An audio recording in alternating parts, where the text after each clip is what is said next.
क्या तुम्हें पता है रावण, उस नगरी पर पहला अधिकार किसका था? कुबेर का नहीं, हमारे कुल का। तो फिर उसे वापस लिया जाएगा। यह घटना उस काल की है जब रावण के पास न लंका थी और न ही कोई राज्य। उसने धन के देवता से उनका सब कुछ छीन लिया था, उनका राज्य और उनका वह अलौकिक पुष्पक विमान। हाँ, वही पुष्पक विमान जिसके जरिए रावण ने माता सीता का हरण किया था। वे कोई और नहीं, स्वयं भगवान कुबेर थे, जिन्हें धन और समस्त संपत्तियों का स्वामी कहा जाता है। रावण केवल कुबेर का शत्रु ही नहीं, वह उनका अपना छोटा भाई भी था। लेकिन रावण नहीं जानता था कि उसकी यह यात्रा आगे चलकर स्वयं महादेव शिव तक पहुंचने वाली है। आइए लौटते हैं उस क्षण में जहां से रावण के साम्राज्य की नींव रखी गई। क्या इस बार भी तुम्हारा युद्ध छोड़कर भागने का इरादा है कुबेर? मैंने सोचा था लंका तुम्हारी भूख मिटा देगी, लेकिन लगता है तीनों लोग भी तुम्हारी महत्वाकांक्षा को पूरा नहीं कर पाएंगे। संतोष राजाओं का गुण नहीं, वह तो उन लोगों का सहारा है जिनमें और पाने की शक्ति नहीं होती। जो अपनी इच्छाओं को नियंत्रित न कर सके, वह तीनों लोग जीतकर भी स्वयं स्वामी नहीं बन सकता।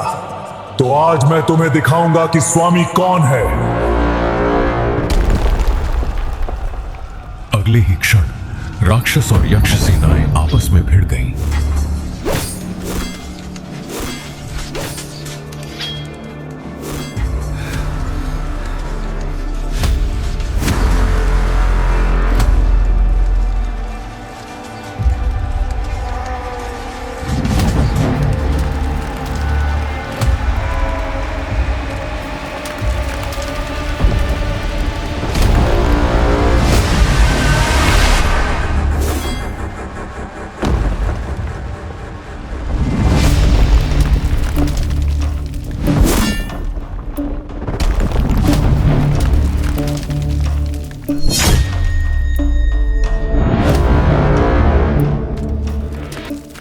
रावण की शक्ति के सामने यक्ष सेना टूटने लगी और कुबेर को पीछे हटना पड़ा। फिर भाग रहे हो बड़े भाई? उन्होंने तुरंत अपने दिव्य वाहन पुष्पक विमान का स्मरण किया।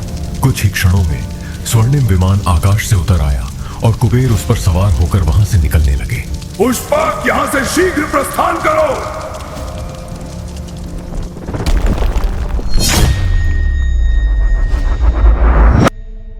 आगे बढ़ने से पहले अगर आप भी धन, समृद्धि और वैभव के देवता भगवान कुबेर तथा महादेव शिव के भक्त हैं, तो कमेंट में जय कुबेर देव और हर हर महादेव अवश्य लिखें। और अगर इस वीडियो के जरिए आपको कुछ नया जानने को मिले तो वीडियो को लाइक करें और चैनल को सब्सक्राइब करना न भूलें। यह पहली बार नहीं था जब रावण ने अपने भाई से कुछ छीना था। इस कहानी की शुरुआत वर्षों पहले हुई थी, जब लंका का राजा रावण नहीं बल्कि स्वयं कुबेर थे। ऋषि विश्रवा की पहली पत्नी इल्विदा से कुबेर का जन्म हुआ था। महर्षि विश्रवा के पुत्र कुबेर ने वर्षों तक कठोर तपस्या की। अंततः उनकी तपस्या से प्रसन्न होकर एक दिन स्वयं ब्रह्मा उनके सामने प्रकट हुए। कुबेर, मैं तुम्हारी तपस्या से प्रसन्न हूं, वर मांगो। प्रभु, यदि आप प्रसन्न हैं तो मुझे वही दीजिए जो आपको उचित लगे। अधिकांश लोग तपस्या शक्ति प्राप्त करने के लिए करते हैं, कुछ लोग राज्य के लिए, लेकिन तुम्हारे भीतर लोभ नहीं है। इसलिए आज से तुम समस्त धन और निधियों के अधिपति होगे। संसार तुम्हें धनपति के नाम से जानेगा। कुबेर ने विनम्रता से मस्तक झुका दिया। तभी ब्रह्मा ने अपना हाथ उठाया और आकाश में एक दिव्य स्वर्णिम विमान प्रकट हुआ। यह पुष्पक विमान है, आज से यह तुम्हारा होगा। कुबेर ने आश्चर्य से उस विमान की ओर देखा। प्रभु, ऐसा विमान तो मैंने पहले कभी नहीं देखा। ब्रह्मा मुस्कुराए। क्योंकि ऐसा दूसरा विमान है ही नहीं। जहां जाने की इच्छा करोगे यह तुम्हें वहां ले जाएगा। इसके बाद ब्रह्मा ने समुद्र की दिशा में संकेत किया। क्षण भर में कुबेर के सामने एक स्वर्णिम नगरी का दृश्य उभर आया। यह लंका है। कुबेर कुछ क्षण उस अद्भुत नगरी को देखते रहे। इतनी भव्य नगरी, लेकिन इसका राजा कौन है? कभी इस पर राक्षस राजा सुमाली का अधिकार था, लेकिन भगवान विष्णु के साथ युद्ध के बाद उसे पाताल लोक में जाना पड़ा। तब से लंका अपने राजा की प्रतीक्षा कर रही है। और अब वहां कौन शासन करेगा प्रभु?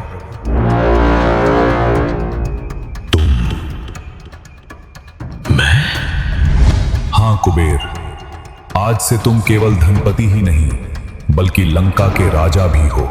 उसकी प्रजा की रक्षा और उसके वैभव की जिम्मेदारी अब तुम्हारी है।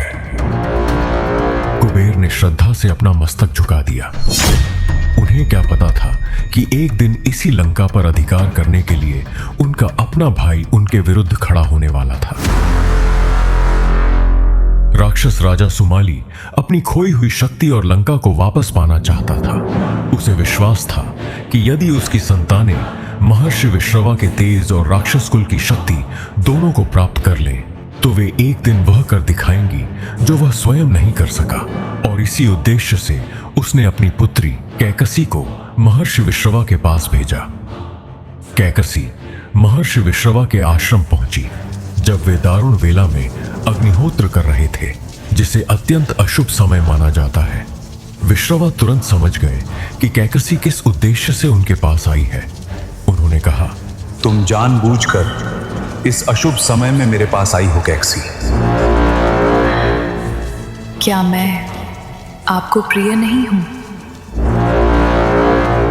मैं तुम्हारी मंशा भली भांति जानता हूं, फिर भी मैं तुम्हें स्वीकार करता हूं। लेकिन इस मिलन से जन्म लेने वाली संतानों में से एक धर्म के मार्ग पर चलेगा, जबकि अन्य संसार में भय और विनाश का कारण बनेंगे। समय बीता और कैकसी ने रावण, कुंभकर्ण, विभीषण और शूर्पणखा को जन्म दिया। वर्षों बाद एक दिन महर्षि विश्रवा के आश्रम में पुष्पक विमान उतरा। उसमें से कुबेर बाहर आए। रावण मंत्रमुग्ध होकर उस दिव्य विमान को देख रहा था। कुबेर ने आगे बढ़कर अपने पिता को प्रणाम किया। पिताश्री, आपके आशीर्वाद से लंका पहले से अधिक समृद्ध हो रही है। मुझे तुम पर गर्व है पुत्र। दूर खड़ी कैकसी ये सब देख रही थी। कुबेर के जाने के बाद उसने रावण को अपने पास बुलाया। रावण, क्या तुम जानते हो वह कौन था? हाँ माता, वह मेरे बड़े भाई कुबेर थे। और क्या तुम जानते हो उसके पास यह सब क्यों है? क्या? लंका, पुष्पक विमान, धन, सम्मान। वह भी विश्रवा का पुत्र है और तुम भी। तो फिर मेरे पास यह सब क्यों नहीं है? इस प्रश्न का उत्तर तुम्हें स्वयं ढूंढना होगा। उस दिन रावण के मन में जो प्रश्न जन्मा था वह धीरे धीरे महत्वाकांक्षा में बदलने लगा। वर्षों बाद एक दिन उसने अपने दोनों भाइयों को बुलाया। मैं केवल कुबेर के समान नहीं बनना चाहता। तो क्या तीनों लोग जीतना चाहते हो? यदि आवश्यकता पड़ी तो हाँ। महान बनने और शक्तिशाली बनने में अंतर होता है भ्राता। संसार केवल शक्तिशाली की सुनता है विभीषण। इसके बाद तीनों भाइयों ने कठोर तपस्या आरंभ कर दी। वर्षों बाद उनकी तपस्या से प्रसन्न होकर स्वयं ब्रह्मा उनके सामने प्रकट हुए। तुम्हारी तपस्या से मैं अत्यंत प्रसन्न हूं। ऐसी कठोर साधना बहुत कम देखने को मिलती है। रावण, कहो तुम्हारे मन की क्या अभिलाषा है? प्रभु, मैं देवताओं, दानवों, यक्षों, गंधर्वों और नागों से अवध्य होना चाहता हूं। और तुम विभीषण? प्रभु, मुझे ऐसा विवेक दीजिए कि मैं किसी भी परिस्थिति में धर्म का मार्ग न छोड़ूं। तथास्तु। उस दिन रावण को वह शक्ति मिल गई जिसकी उसे चाह थी, और अब उसकी नजर उस वस्तु पर पड़ने वाली थी जिसे वह अपना अधिकार समझने लगा था, स्वर्णिम लंका। एक दिन रावण अपने नाना सुमाली के साथ समुद्र के किनारे खड़ा दूर चमकती लंका को देख रहा था। क्या तुम्हें पता है रावण, उस नगरी पर पहला अधिकार किसका था? कुबेर का नहीं, हमारे कुल का। विष्णु के साथ युद्ध के बाद हमें लंका छोड़नी पड़ी, लेकिन उससे हमारा अधिकार समाप्त नहीं हो गया। आज वहां तुम्हारा भाई बैठा है। कुबेर को स्वयं ब्रह्मा ने लंका दी है और तुम्हें स्वयं ब्रह्मा ने ऐसी शक्ति दी है जिसे देवता भी चुनौती नहीं दे सकते। यदि लंका कभी हमारे कुल की थी तो उसे वापस लेना अन्याय नहीं है, तो फिर उसे वापस लिया जाएगा।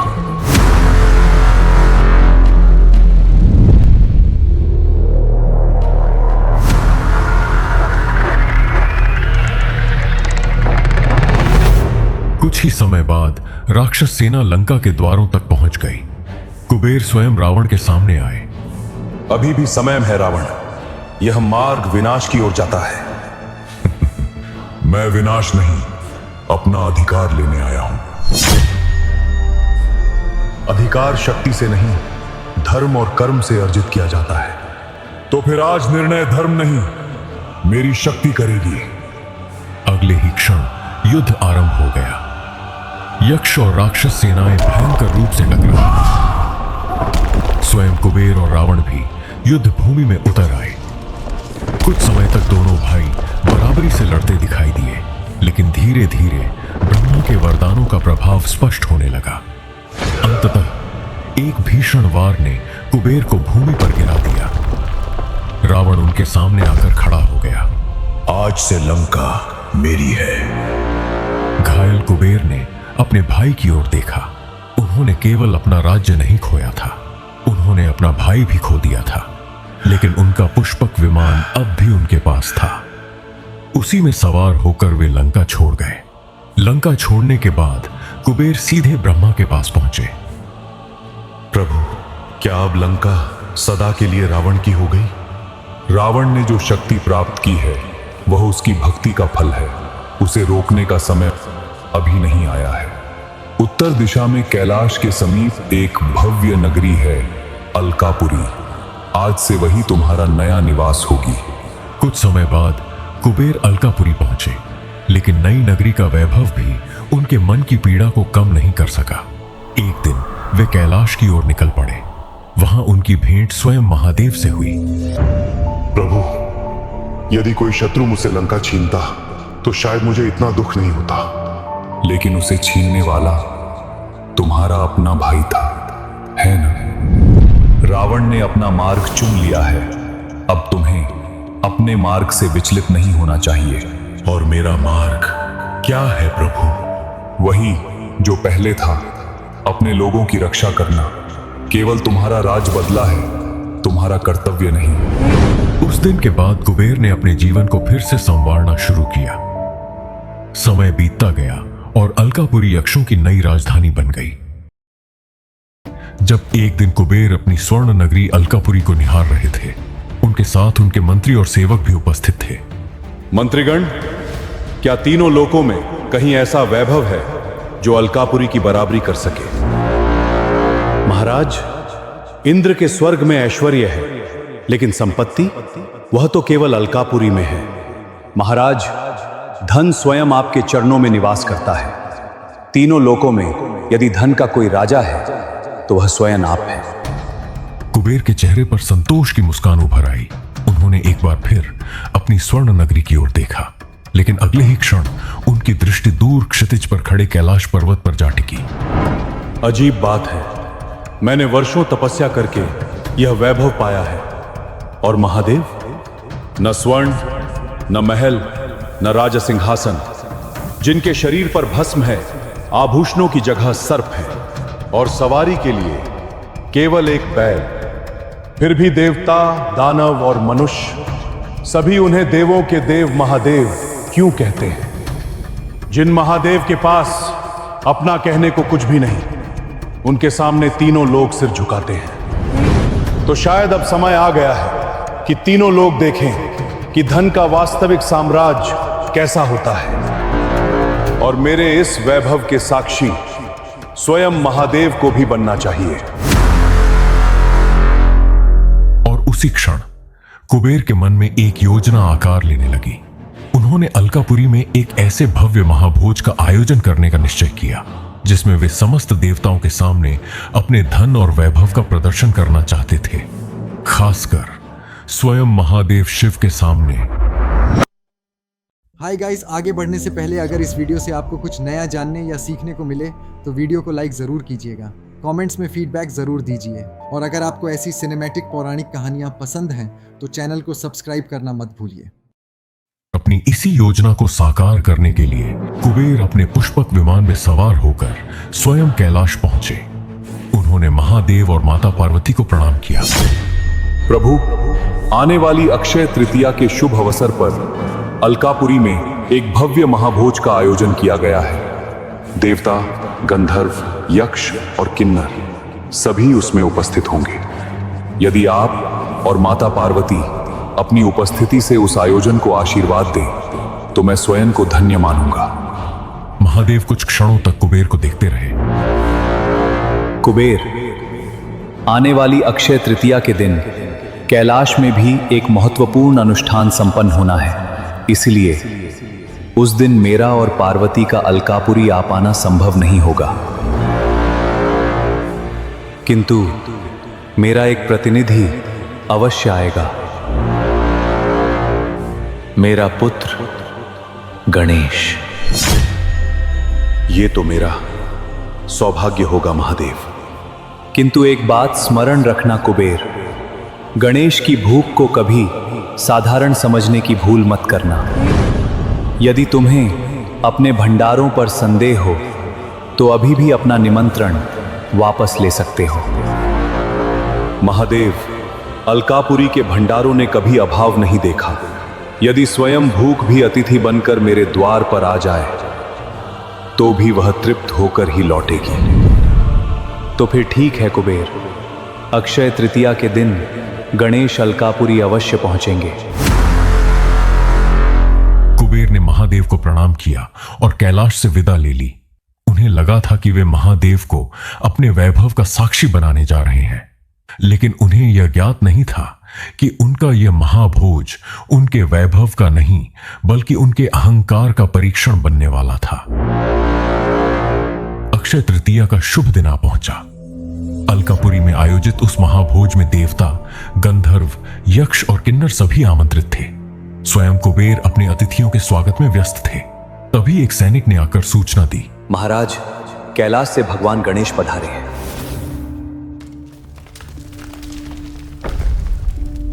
कुबेर स्वयं उनका स्वागत करने महल के द्वार तक पहुंचे। अलकापुरी में आपका स्वागत है गणेश जी। आज मुझे आपका स्वागत करने का सौभाग्य प्राप्त हुआ है। पिताश्री ने आपकी समृद्धि के बारे में बहुत कुछ बताया है। अब देखना चाहता हूं क्या आपकी उदारता आपके खजाने जितनी बड़ी है या आपकी प्रसिद्धि जितनी। गणेश जी, आज आपकी यह जिज्ञासा भी समाप्त हो जाएगी क्योंकि मेरे खजानों की कोई सीमा नहीं। तो फिर आरंभ करें। कुछ ही क्षणों बाद गणेश भोजन के लिए विराजमान हुए। कुबेर को पूर्ण विश्वास था कि अलकापुरी का वैभव किसी भी अतिथि की भूख से बड़ा है, लेकिन अगले ही क्षण जो हुआ उसकी कल्पना स्वयं कुबेर ने भी नहीं की थी। गणेश के सामने रखा पहला थाल खाली हुआ, फिर दूसरा, फिर तीसरा, और देखते ही देखते पूरा राजभोज समाप्त हो गया। गणेश ने मुस्कुराकर कुबेर की ओर देखा। और भोजन है? गणेश जी, यह तो केवल आरंभ था। दूसरी रसोई खोलो।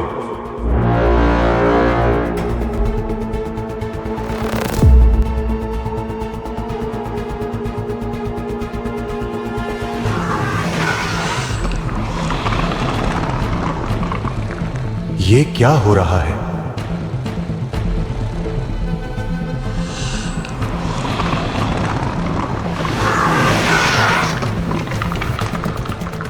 कुछ ही समय बाद एक सेवक दौड़ता हुआ आया। महाराज, दूसरी रसोई भी खाली हो चुकी है। तो तीसरी खोलो। महाराज, तीसरी भी। पहली बार कुबेर की मुस्कान थोड़ी फीकी पड़ी। भंडार गृह खोल दो। आज अलकापुरी का कोई अतिथि भूखा नहीं लौटेगा। लेकिन गणेश की भूख रुकने वाली नहीं थी।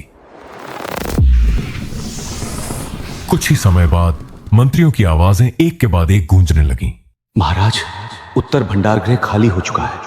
महाराज, दक्षिणी भंडार भी समाप्त हो गए। आसपास के नगरों और गांवों से भी सारा अन्न मंगवा लिया गया है। क्या बस इतना ही था कुबेर जी? नहीं गणेश जी, अलकापुरी के खजानों की कोई सीमा नहीं है। अच्छा, तो शायद अब ये खजाना ही मेरी भूख शांत कर सके। तभी गणेश की दृष्टि महल के विशाल राजकोष पर पड़ी। अगले ही क्षण स्वर्ण मुद्राओं से भरे संदूक उनके उदर में समाने लगे। कुछ ही क्षणों में अलकापुरी का विशाल राजकोष खाली हो चुका था। गणेश जी, यह भोजन नहीं है। भोजन तो बहुत पहले समाप्त हो चुका कुबेर। तुमने मुझे अलकापुरी का वैभव दिखाना चाहा था, मैं तो बस उसे स्वीकार कर रहा हूं। लेकिन यह अलकापुरी का राजकोष है, यह संपूर्ण राज्य की संपत्ति है। और तुमने ही कहा था कुबेर कि अलकापुरी का कोई अतिथि भूखा नहीं लौटेगा। कुबेर मौन रह गए। गणेश ने चारों ओर बिखरे वैभव की ओर देखा। अजीब बात है, जिस धन को तुम असीम समझते थे वह तो मेरी भूख के सामने कुछ क्षण भी नहीं टिक पाया। लेकिन उनकी भूख अभी भी समाप्त नहीं हुई थी। धीरे धीरे उनका आकार बढ़ने लगा। कुछ ही क्षणों में उनका विशाल स्वरूप राजमहल के स्तंभों से भी ऊंचा हो चुका था। स्वर्ण सिंहासन गया, रत्न जड़ित आसन गए, स्वर्णदीप और महल के अलंकरण भी उनके उदर में समाने लगे। फिर गणेश महल से बाहर निकल आए। अब उनका विशाल स्वरूप अलकापुरी के भवनों से भी बड़ा हो चुका था। उन्होंने स्वर्ण प्रतिमाएं खा ली, राजमार्गों पर लगे अलंकरण खा लिए, उद्यानों के वृक्ष और सजावटी स्तंभ भी गायब होने लगे। पूरी अलकापुरी में अफरा तफरी मच गई। लोग अपने प्राण बचाने के लिए भागने लगे और दूसरी ओर धन के देवता अपनी पूरी दुनिया को अपनी आंखों के सामने समाप्त होते देख रहे थे। गणेश ने एक बार फिर कुबेर की ओर देखा। क्या अब भी कुछ शेष है कुबेर जी? क्योंकि मेरी भूख अभी समाप्त नहीं हुई है, और यदि मुझे भोजन नहीं मिला तो शायद अब मुझे आपको ही खाना पड़े कुबेर जी। यह कहकर गणेश की विशाल सूंड धीरे धीरे कुबेर की ओर बढ़ने लगी। नहीं, ये आप क्या कर रहे हैं गणेश जी? उसके आकर्षण से आसपास पड़े स्वर्ण पात्र, रत्न और टूटे हुए स्तंभ उनकी ओर खींचने लगे। पहली बार धन के देवता को अपने धन के नहीं, अपने प्राणों के जाने का भय हुआ और अगले ही क्षण कुबेर वहां से भाग खड़े हुए। कुछ ही समय बाद वे कैलाश पहुंचे और महादेव के चरणों में गिर पड़े। महादेव, मेरी रक्षा कीजिए। अलकापुरी समाप्त हो रही है। मेरे भंडार समाप्त हो गए, मेरा राजकोष समाप्त हो गया, मेरा महल समाप्त हो गया, और अब गणेश जी स्वयं मुझे खाने वाले हैं। और तुम्हारा अहंकार? उसे भी गणेश अपने साथ ले गए महादेव। मैंने तुम्हें पहले ही चेतावनी दी थी कुबेर कि गणेश की भूख साधारण नहीं है। वे भूखे नहीं थे कुबेर, भूखा तुम्हारा अहंकार था। इसके बाद उन्होंने माता पार्वती की ओर देखा। माता पार्वती भीतर गईं और कुछ क्षण बाद चावल से भरी एक छोटी सी कटोरी लेकर लौटी। कुबेर उस छोटी सी कटोरी को देखते रह गए। माता, जिस भूख ने संपूर्ण अलकापुरी को निगल लिया, क्या वह इस थोड़े से अन्न से शांत हो जाएगी? माँ के हाथों का भोजन केवल पेट नहीं भरता कुबेर। जाओ, इसे गणेश को अपने हाथों से अर्पित करो। उन्होंने स्वयं दोनों हाथों से वह कटोरी उठाई। कुछ समय बाद वे पुनः अलकापुरी पहुंचे। गणेश का विशाल स्वरूप अभी भी पूरे नगर पर छाया हुआ था। कुबेर उनके सामने पहुंचे। इस बार उनके हाथों में स्वर्ण नहीं था, रत्न नहीं थे, वैभव नहीं था, केवल एक छोटी सी कटोरी थी। गणेश जी, मेरे पास अब आपको देने के लिए कुछ भी शेष नहीं बचा है। ये माता पार्वती के हाथों का बनाया हुआ अन्न है। यदि आप स्वीकार करें तो मैं स्वयं को धन्य समझूंगा। गणेश मुस्कुराए। उन्होंने वह चावल ग्रहण किए और अगले ही क्षण उनकी भूख शांत हो गई।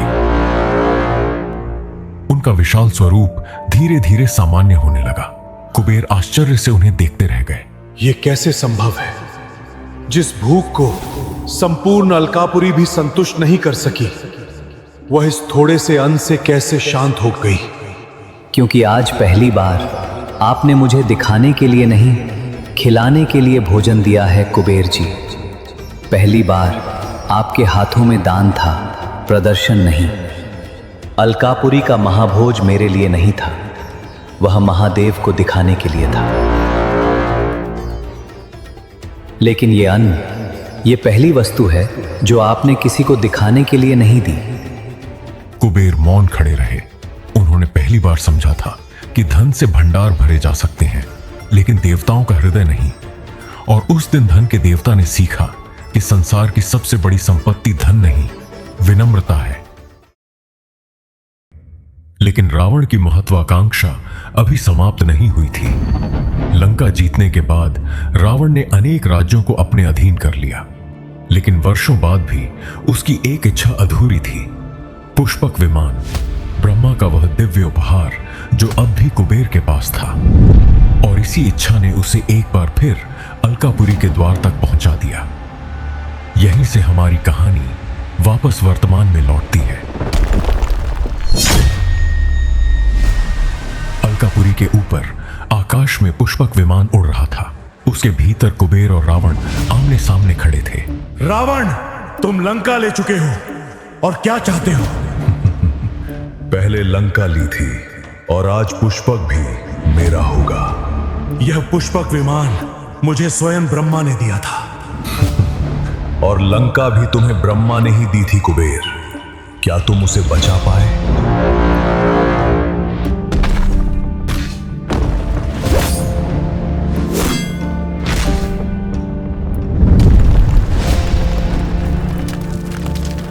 तुम जो छीन रहे हो रावण, एक दिन वही तुम्हारे विनाश का कारण बनेगा। जिस दिन कोई मेरा विनाश कर सकेगा, मैं उस दिन चिंता करूंगा। इतना कहकर उसने कुबेर को पुष्पक विमान से बाहर धक्का दे दिया। रावण कुछ क्षण उन्हें गिरते हुए देखता रहा। घायल कुबेर नीचे गिरते चले गए। फिर उसने विमान के मध्य खड़े होकर आदेश दिया, पुष्पक, आज से तुम्हारा स्वामी कुबेर नहीं, रावण है। उत्तर दिशा की ओर चलो, कैलाश की ओर। अगले ही क्षण पुष्पक विमान बादलों को चीरता हुआ उत्तर दिशा की ओर बढ़ चला। और रावण को अभी यह पता नहीं था कि उसकी अगली भेंट उस शक्ति से होने वाली है जिसके सामने उसके सारे वरदान भी अर्थहीन थे। रावण को लग रहा था कि अब उसके लिए कुछ भी असंभव नहीं था। लंका उसकी थी, पुष्पक विमान उसका था और उसका अभिमान पहले से कहीं अधिक बढ़ चुका था। लेकिन उत्तर दिशा की ओर उड़ते हुए अचानक पुष्पक विमान रुक गया। रावण ने आदेश दिया, आगे बढ़ो। लेकिन विमान नहीं हिला। उसने दोबारा आदेश दिया, आगे बढ़ो। फिर भी कुछ नहीं हुआ। क्रोधित होकर रावण विमान से नीचे उतरा। उसके सामने दूर कैलाश पर्वत खड़ा था। रावण नहीं जानता था कि उसके सामने कौन सी शक्ति खड़ी है, लेकिन अगले कुछ क्षणों में होने वाली घटना उसके जीवन की सबसे प्रसिद्ध कथाओं में से एक बनने वाली थी। क्या हुआ जब कैलाश के इसी मार्ग पर रावण का सामना नंदी से हुआ? नंदी ने रावण को श्राप क्यों दिया? और क्या हुआ जब अपने अहंकार में रावण ने स्वयं कैलाश पर्वत को उठाने का प्रयास किया? जब अहंकार अपने चरम को भी पार कर जाता है, तब दशानन भी रावण बन जाता है और उसी अहंकार में वह कैलाश की ओर बढ़ रहा था। यह यात्रा किसी दर्शन की नहीं थी, यह एक चुनौती थी, यह देखने की कि उसे रोकने वाला आखिर है कौन। कुछ ही क्षणों में वह उस सीमा तक पहुंच गया जहां से आगे महादेव का क्षेत्र आरंभ होता था, और वहीं उसके मार्ग का अंत बनकर खड़े थे कैलाश की मर्यादा के रक्षक नंदी, शांत, अडिग, निर्विकार, जैसे स्वयं समय भी उनके सामने ठहरने को विवश हो गया हो। रावण कुछ क्षण उन्हें देखता रहा, फिर उसके होंठों पर एक हल्की सी मुस्कान उभरी। उसने कहा, तो तू है इस द्वार का रक्षक? महादेव ने भी कैसा सेवक रखा है। नंदी की दृष्टि में कोई परिवर्तन नहीं आया। यह कैलाश है। यहां प्रवेश मर्यादा से मिलता है, अहंकार से नहीं। मुझे रोकेगा तू? मुझे, जिससे देवता भी भय खाते हैं। विजय और अहंकार में अंतर होता है दशानन। हर जीत सम्मान नहीं लाती। तू मुझे उपदेश देगा? अपनी सीमा मत भूल सेवक। सीमा वही भूलता है जो स्वयं को असीम समझ बैठता है। मैं यहां किसी की अनुमति लेने नहीं आया। हट जा मार्ग से। जब तक महादेव विश्राम कर रहे हैं, कोई भी इस द्वार को पार नहीं कर सकता। रावण ने नंदी को ऊपर से नीचे तक देखा और फिर हंसा। तेरा यह रूप किसी वानर जैसा प्रतीत होता है और तू मुझे रोकने की बात कर रहा है। क्षण भर के लिए सन्नाटा छा गया। नंदी की आंखों में अब कठोरता थी। उन्होंने कहा, दशानन, जिस स्वरूप का तू उपहास कर रहा है, वही तेरे अंत का कारण बनेगा। रावण हंसा और इस बार और जोर से। वानर, मेरा अंत। नंदी की वाणी अब निर्णय बन चुकी थी। हाँ, जिन्हें तू वानर कहकर तुच्छ समझ रहा है, वही तेरे विनाश का कारण बनेंगे।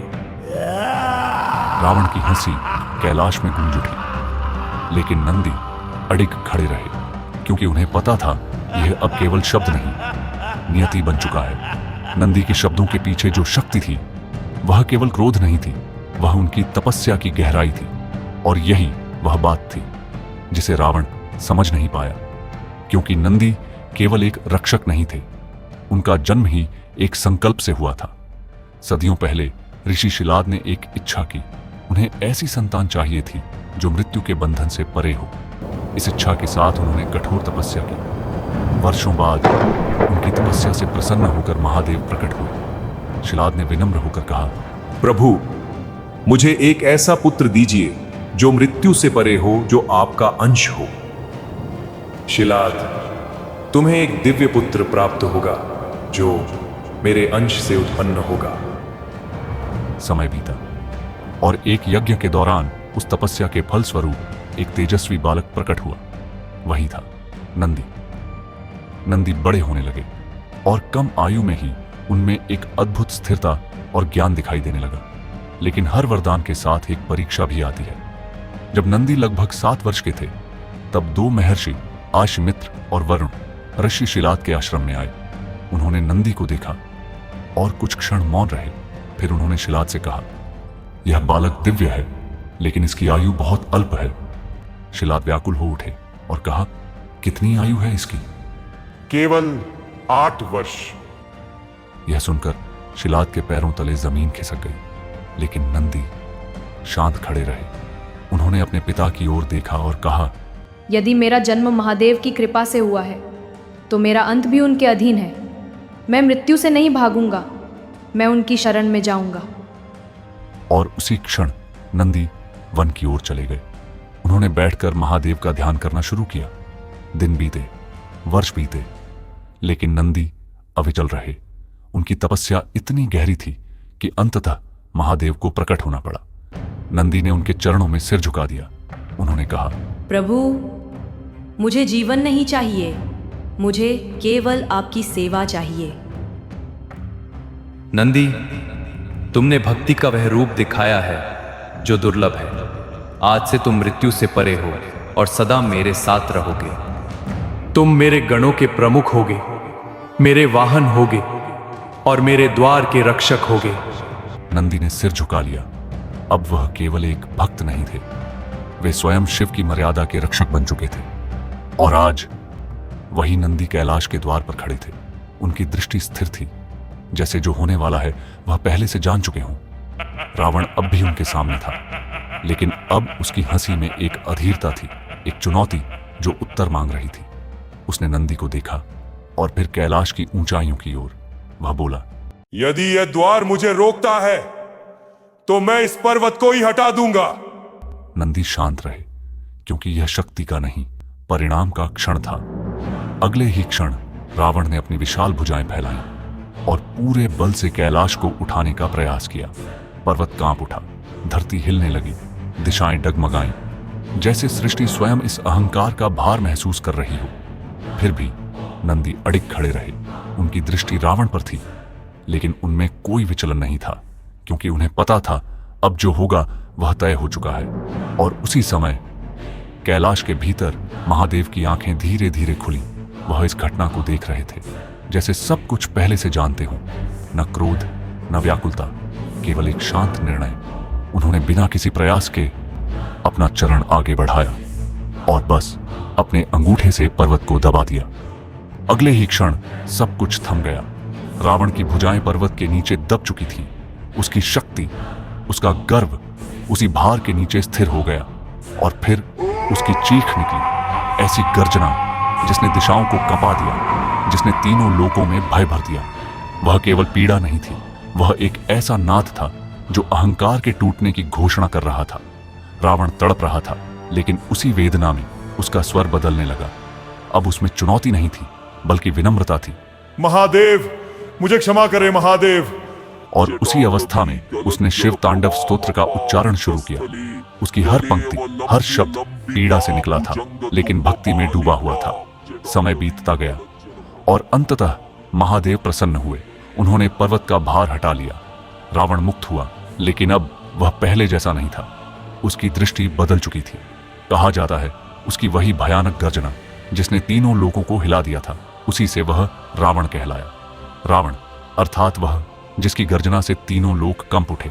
नंदी अब भी वहीं खड़े थे, शांत, अचल, क्योंकि उनके द्वारा दिया गया श्राप अब अपनी दिशा तय कर चुका था। समय आगे बढ़ता रहा, लेकिन नंदी के शब्द समय के साथ और स्पष्ट होते गए। कैलाश के उस द्वार पर खड़े नंदी ने जो कहा था वह केवल एक श्राप नहीं था, वह एक सत्य था जिसे समय स्वयं सिद्ध करने वाला था। रावण अपने वैभव में डूबा रहा। उसे अब भी लगता था कि उसे कोई नहीं रोक सकता, लेकिन नंदी शांत थे, जैसे उन्हें पता हो कि अब जो होना है वह निश्चित है। और फिर एक कथा शुरू हुई, रामायण। उस कथा में वे भी थे जिन्हें कभी तुच्छ समझा गया था, वानर। और उन्हीं में एक थे महाबली हनुमान। नंदी के शब्द अब भविष्य नहीं रहे थे, वे समय की दिशा बन चुके थे, क्योंकि नंदी केवल द्वार के रक्षक नहीं थे, वे उस सत्य के साक्षी थे जिसमें अहंकार का अंत पहले से लिखा होता है।